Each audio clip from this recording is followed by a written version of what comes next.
guys, yan si Binbin. Sundingan. Ibang-iba na talaga ngayon yung body ko. Ayan. Poging-pogi na. Maso pa. Hi, Pogi. Tingin-tingin.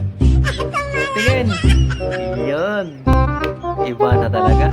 Yan. Busy sa kanyang kachat. Shout out sa mga kaibigan niya.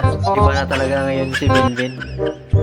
Dati yung kilala mo na Binbin, iba na ngayon mga lods. Ayan siya. Ayan, busy guys. Poging pogi. Ayan. Ayan. Nintay niya yung chat ng girlfriend niya. Ayan. Kinikilig na siya. Gusto niya makita guys.